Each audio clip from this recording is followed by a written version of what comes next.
Breaking news చూస్తున్నారు. Warangal BRS MP అభ్యర్థిగా రాజయ్య పేరును ప్రకటించబోతున్న బీఆర్ఎస్ అధిష్టానం. అంటే అవుననే ప్రచారమే జోరందుకుంది. ముఖ్యంగా అటువంటి సంకేతాలే అక్కడ కనిపిస్తున్నాయి. తాటికొండ రాజయ్యకు కేసీఆర్ నుంచి పిలుపొచ్చింది. కేసీఆర్ ఫామ్ హౌస్ కు బయలుదేరారు తాటికొండ రాజయ్య. టికెట్ ఇస్తానని కేసీఆర్ చెప్పారంటున్నారు ఆయన. ముందు కడియం కావ్యకు టికెట్ ఇచ్చింది బీఆర్ఎస్ అధిష్టానం. టికెట్ ఇచ్చిన కావ్య జంప్ అయ్యారు. అలాగే సిట్టింగ్ పసునూరి దయాకర్ కూడా పార్టీని వీడారు. అభ్యర్థి ఎంపికపై బీఆర్ఎస్ తీవ్రమైన కసరత్తు చేసింది. రాజయ్యను తిరిగి పార్టీలోకి తీసుకుని టికెట్ ఇచ్చే యోచనలో బీఆర్ఎస్ అధిష్టానం ఉన్నట్టుగా తెలుస్తోంది.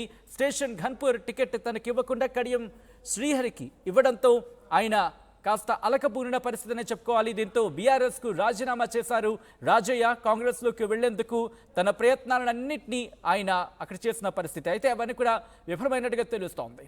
ముఖ్యంగా కేసీఆర్ నుంచి పిలుపు రావడంతో ఇప్పుడు ఫుల్ జోష్లో ఉన్నట్టు తెలుస్తోంది తాటికొండ రాజయ్య. ఇంతకీ తాటికొండ రాజయ్యకు అక్కడ టికెట్ దాదాపు కన్ఫర్మ్ అనే మాట వినిపిస్తోంది. ఎప్పుడు అఫీషియల్గా ప్రకటించే అవకాశం ఉంది తెలుసుకునే ప్రయత్నం చేద్దాం. మా ప్రతినిధి మధు అప్డేట్స్ అందించేందుకు లైవ్లో జాయిన్ అవుతున్నారు. మధు, తాటికొండ రాజయ్యను వరంగల్ బీఆర్ఎస్ అభ్యర్థిగా ప్రకటించే అవకాశం అంటే అఫీషియల్గా ఎప్పుడు ప్రకటించబోతోంది? ఎగ్జాక్ట్లీ వారం రోజుల నుంచి రాజయ్యతో బీఆర్ఎస్ పార్టీకి సంబంధించినటువంటి నేతలు సంప్రదింపులు చేస్తా ఉన్నారు, టచ్ లో ఉన్నారు. జరుగుతున్న పరిణామాలన్నిటినీ గమనిస్తా ఉన్నారు. వరంగల్ కి సంబంధించినటువంటి MP seat reserved seat. So దాదాపు అక్కడ ఉన్నటువంటి పరిస్థితుల పైన అంటే ఎవరు నిలబెడితే బాగుంటుంది, ఎవరికి టికెట్ ఇస్తే పార్టీకి అనుకూలంగా ఉంటుంది అనేటువంటిది ఇన్ని రోజులు వాళ్ళు ఆలోచన చేశారు. అటు బీజేపీ నుంచి మాదిగ సామాజిక వర్గం ఆరూరి రమేష్ కి టికెట్ ఇచ్చారు. ఆయన మొన్నటి వరకు బీఆర్ఎస్ లో ఉన్నారు. సో ఇక్కడ కడియం కావ్య మాల సామాజిక వర్గానికి కాంగ్రెస్ పార్టీ టికెట్ ఇచ్చింది.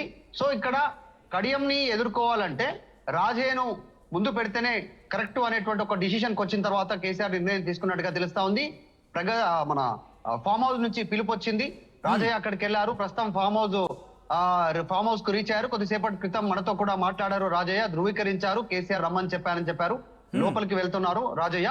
మరికొద్దిసేపట్లోనే కేసీఆర్ తో భేటీ అయిన తర్వాత ఆయన అభ్యర్థిత్వం ఖరారయ్యే అవకాశం ఉంది. దాదాపు ఈ రోజు సాయంత్రానికల్లా వరంగల్ ఎంపీ అభ్యర్థి పేరు అఫీషియల్ గా అనౌన్స్ చేయనున్నారు కేసీఆర్. చాలా కసరత్తు చేశారు. అంటే సాధారణంగా మనం అనుకోవచ్చు ఎవరికైతే టికెట్ వస్తుందో వారికే కేసీఆర్ పిలుస్తారు, వారితోటే మాట్లాడతారు. మనం గతంలో కూడా చూసాం.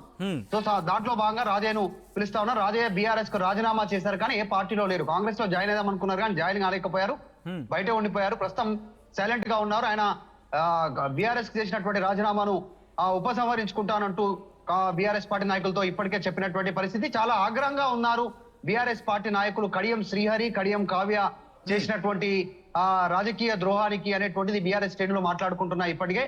దాంట్లో ప్రధానంగా కడియం శ్రీహరికి కేసీఆర్ ఇచ్చినటువంటి ఇంపార్టెంట్ పైన చాలా తీవ్రంగా సోషల్ మీడియాలో వాళ్ళు చెప్తా ఉన్నటువంటి పరిస్థితి బయట వాపోతా ఉన్నారు. సమావేశాల్లో కూడా డైరెక్ట్ గా చెప్తా ఉన్నారు.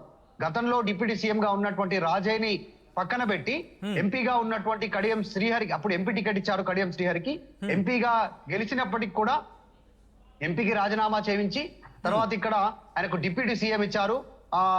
తర్వాత డిప్యూటీ సీఎం ఇచ్చిన తర్వాత కంటిన్యూ చేశారు. మళ్ళీ ఎన్నికల్లో ఎమ్మెల్సీ ఇచ్చారు ఆయనకు. ఎమ్మెల్సీ ఇచ్చి మళ్ళీ పెద్దల సభకు పంపించారు. మొన్న జరిగినటువంటి 2023 అసెంబ్లీ సార్వత్రిక ఎన్నికలకు సంబంధించిన రాజయ్యకు టికెట్ ఇవ్వద్దు అనేటువంటి విషయానికి పట్టుబడడంతో కడియం శ్రీహరి అప్పుడు కూడా రాజయ్యను పక్కన పెట్టారు. టికెట్ ఇవ్వకుండా ఎంపీ టికెట్ హామీ ఇచ్చారు. ఇప్పుడు 2023 అసెంబ్లీ వద్దు, కానీ 2024 పార్లమెంట్ ఎన్నికల నుంచి పోటీ చేద్దు వరంగల్ అనేటువంటి ఒక హామీ ఇచ్చారు.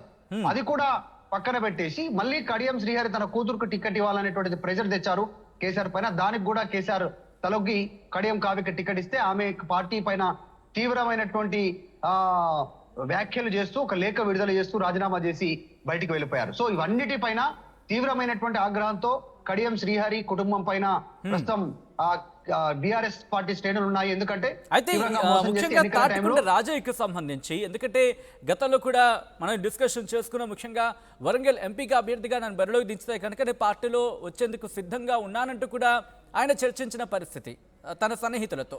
ఈ నేపథ్యంలో ఇటు బీఆర్ఎస్ నుంచి ప్రపోజల్ వెళ్ళిందా, లేకపోతే ఆయన నుంచి వచ్చిన రిక్వెస్ట్కి సంబంధించి ముందుకు వెళ్ళిందా, అంటే ఎలా చూడొచ్చు అంశాన్ని? యాక్చువల్ గా కడియం శ్రీహరి పైన తీవ్రమైనటువంటి వ్యాఖ్యలు చేస్తా ఉన్నారు బీఆర్ఎస్ పార్టీ శ్రేణులు. రీజన్ ఆరూరి రమేష్ వెళ్ళిపోవడానికి కారణం కడియం శ్రీహరి, రాజయ్య పార్టీ వీడి వెళ్ళిపోవడానికి కడియం శ్రీహరి, తర్వాత పసునూరు దయాకర్ సిట్టింగ్ ఎంపీ బయటికి వెళ్ళిపోవడానికి కారణం కడియం శ్రీహరి, వీళ్ళందరినీ బయటికి పంపించేసి లోపాయకారి ఒప్పందంతో ఆల్రెడీ కాంగ్రెస్ తో ముందుగానే ఒప్పందం చేసుకొని అసలు కొన్ని వ్యాఖ్యలు వారిని నమ్మించేలా కొన్ని వ్యాఖ్యలు చేసి, అంటే 6 నెలల లోపలే ప్రభుత్వం కూలిపోతుంది కాంగ్రెస్ ప్రభుత్వం అనేటువంటి వ్యాఖ్యలు చేసినటువంటి కడియం శ్రీహరి తర్వాత ఒక్కసారిగా యూటర్న్ తీసుకోవడం, ఆయన పార్టీ మారడం, డైరెక్ట్ గా కూతురికి టికెట్, కాంగ్రెస్ పార్టీ టికెట్ కేటాయించడం, వీటన్నిటిపైన పార్టీకి తీవ్రంగా ద్రోహం చేశాడు కడియం శ్రీహరి అనేటువంటిది బీఆర్ఎస్ పార్టీ భావిస్తా ఉంది. అందులో భాగంగానే రాజయ్య అయితేనే కరెక్ట్ గా ఆయన పైన విజయం సాధించేటువంటి పరిస్థితి ఉంది. అందులో ముఖ్యంగా మాదిగ సామాజిక వర్గం, వరంగల్లో మాదిగల ఓట్లు ఎక్కువ ఉన్నాయి అక్కడ మాలలతో కంపేర్ చేస్తే. సో కాబట్టి మాదిగకే టికెట్ ఇవ్వాలనేటువంటిది కేసీఆర్ దాదాపు ఒక అంచనాకు వచ్చినట్టుగా తెలుస్తుంది. అందులో భాగంగానే పిలిచారు. కొద్దిసేపట్లోనే భేటీ కానున్నారు కేసీఆర్ తో రాజయ్య.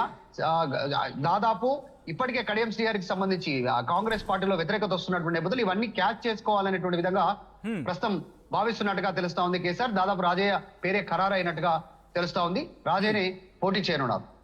రైట్, అంటే కడియం శ్రీహరికి సంబంధించి ఆయనతో పోటీకి నేను సిద్ధమంటూ కూడా గతంలో కూడా ఆయన ముఖ్యంగా తన సన్నిహితులతో చర్చించిన సందర్భం. ఈ నేపథ్యంలో ఇప్పుడు కనుక ఆయన ఇంకొక అఫీషియల్ కన్ఫర్మేషన్ మాత్రమే మిగిలిన నేపథ్యం ఉంది కాబట్టి ఆయన విజయావకాశాలు ఏ విధంగా ఉండే అవకాశం ఉంది? ముఖ్యంగా దీనికి సంబంధించి పార్టీలో ఎటువంటి చర్చ జరుగుతోంది? ఎగ్జాక్ట్లీ హోరాహోరీ పోరు నడిచేటువంటి పరిస్థితి ఉంది. మొన్నటి వరకు కొన్ని పార్లమెంట్ నియోజకవర్గాల్లో టఫ్ ఫైట్ ఉంటుంది అనేటువంటి చర్చ జరిగింది. ఎగ్జాంపుల్ ఇప్పుడు హైదరాబాద్ దేశవ్యాప్తంగా చర్చనీయాంశమైనటువంటి పార్లమెంట్ నియోజకవర్గం, అసదుద్దీన్ ఓవైసీ కి మాధవీలత టక్కర్ ఇవ్వబోతా ఉన్నటువంటి దేశవ్యాప్తంగా చర్చ జరిగింది. తర్వాత మల్కాజిగిరికి సంబంధించినటువంటి అంశం, తర్వాత కరీంనగర్, ఇట్లా కొన్ని మాత్రమే ఎక్కువగా చర్చలో ఉండేటివి. కానీ ఇప్పుడు మహబూబ్ నగర్, ఇప్పుడు అనూహ్యంగా వరంగల్ కూడా ఆ కోవలోకి వచ్చేసింది. వరంగల్లో కూడా చాలా టఫెస్ట్ ఫైట్ జరిగే అవకాశం ఉంది. బీజేపీ నుంచి ఆర్యూడి రమేష్ ఉన్నారు, మందకృష్ణ మాదిగ సపోర్ట్ చేస్తా ఉన్నారు. మాదిగల రిజర్వేషన్ కి సంబంధించినటువంటి ఎంఆర్పిఎస్ దానికి సంబంధించిన డిమాండ్స్ ని బీజేపీ వారు ఫుల్ఫిల్ చేస్తామని చెప్పారు. మాదిగలంతా బీజేపీ సపోర్ట్ చేయమని మందకృష్ణ స్టేట్మెంట్ చేశారు. ఇక్కడ కడియం శ్రీహరి కాంగ్రెస్ పార్టీలోకి వెళ్లారు. అధికారం ఉంది, అధికారంతో అభివృద్ధి జరుగుతుంది వరంగల్ అనేటువంటి ఆయన స్టేట్మెంట్ చేస్తా ఉన్నారు. కానీ అక్కడ ఆల్రెడీ క్షేత్రస్థాయిలో కాంగ్రెస్ పార్టీ శ్రేణులు కడియం శ్రీహరిని వ్యతిరేకిస్తా ఉన్నాయి. అయినప్పటికీ కూడా ఆయనకే టికెట్ కేటాయించారు. ఇప్పుడు అనూహ్యంగా పార్టీకి రాజీనామా చేసినప్పటికీ కూడా రాజయ్యకు జరిగినటువంటి అన్యాయాన్ని గుర్తించి మళ్ళీ రాజయ్యను కేసీఆర్ స్వయంగా పిలిపించి డైరెక్ట్ గా టికెట్ ఇవ్వాలనేటువంటిది నిర్ణయం తీసుకున్నట్టుగా తెలుస్తా ఉంది. నిజంగానే అఫీషియల్ అనౌన్స్మెంట్ ఒకటే మిగిలి ఉంది, కానీ దాదాపు ఆయనకే టికెట్ ఖరారైంది అనేటువంటిది కన్ఫర్మేషన్ అందుతా ఉంది. కాబట్టి ఈ ముగ్గురు మధ్య ఇద్దరు మాదిగ సామాజిక వర్గానికి చెందినటువంటి నేతలు, ఒకరు మాల సామాజిక వర్గానికి చెందినటువంటి నేత. సో ఈ ముగ్గురు మధ్య టఫెస్ట్ ఫైట్ ఉండేటువంటి అవకాశం ఉంది. వరంగల్ మళ్ళీ ఒకసారి చర్చనీయాంశమయ్యే అవకాశం ఉంది ఈ ముగ్గురు రాజకీయంగా తలపనుండడంతో. ఎందుకంటే బిల్కుల్ రాజయ్యకు అసలు కడియం శ్రీహరికి పొసగనే పొసగదు ఇద్దరి మధ్య. ఇప్పుడు ఆరూరి రమేష్ కి తర్వాత కడియం శ్రీహరి కూడా పొసగట్లేదు. సో ముగ్గురు రాజకీయపరమైనటువంటి వైరుధ్యం ఉన్న పార్టీల ద్వారా పోటీ చేస్తా ఉన్నారు. ముగ్గురు మధ్య కూడా పచ్చగడ్డి వేస్తే బగ్గుమనే పరిస్థితే ఉంది ప్రస్తుతానికి కూడా.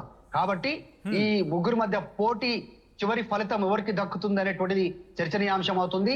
దానికి తోడు రేవంత్ రెడ్డి చేసినటువంటి వ్యాఖ్యలు, ఇదే మాకు రెఫరెండం ఈ ఎన్నికలు అనేటువంటి చేసిన స్టేట్మెంట్ కూడా దీనిపైన ప్రభావం చూపే అవకాశం ఉంది. సో మొత్తానికి వరంగల్ చాలా హాట్ గా వరంగల్ రాజకీయాలు మారే అవకాశం ఉంది. సో దాదాపు రాజయ్య పేరు ఖరారైనట్టుగానే తెలుస్తా ఉంది. అఫీషియల్ అనౌన్స్మెంట్ ఒకటే మిగిలి ఉంది. కేసీఆర్ సాధారణంగా ఎవరికైతే టికెట్ కన్ఫర్మ్ చేస్తారో వారిని ఫామ్ హౌస్ కి పిలుస్తారు. సో రాజయ్యను కూడా అందుకే పిలిచారు అనేటువంటిది ప్రస్తుతం పార్టీ వర్గాల్లో చర్చ జరుగుతా ఉంది. కాబట్టి సాయంత్రం వరకు వేచి చూస్తే అఫీషియల్ అనౌన్స్మెంట్ వచ్చే అవకాశం ఉంది. Right Madhu, thanks for update. So మొత్తంగా అయితే మాత్రం వరంగల్ బీఆర్ఎస్ ఎంపీ అభ్యర్థిగా తాటికొండ రాజయ్య పేరును దాదాపుగా కన్ఫర్మేషన్ ఇచ్చినట్టుగానే తెలుస్తోంది. అయితే అఫీషియల్ కన్ఫర్మేషన్ మాత్రమే మిగిలింది. తాటికొండ రాజయ్యకు కేసీఆర్ నుంచి పిలుపొచ్చింది. కేసీఆర్ ఫామ్ హౌస్ కి బయలుదేరారు. తాటికొండ రాజయ్య టికెట్ ఇస్తానని కేసీఆర్ చెప్పినట్టుగా ఆయన చెప్పుకొచ్చారు. ముందు కడియం కావ్యకు టికెట్ ఇచ్చింది బీఆర్ఎస్. అయితే టికెట్ ఇచ్చిన కావ్య పార్టీ నుంచి వెళ్లిపోయారు. అలాగే సిట్టింగ్ పసునూరి దయాకర్ కూడా పార్టీని వీడారు. అభ్యర్థి ఎంపికపై బీఆర్ఎస్ అంటే ఇటువంటి సినారియోలో తీవ్రమైన కసరత్తే చేస్తుంది.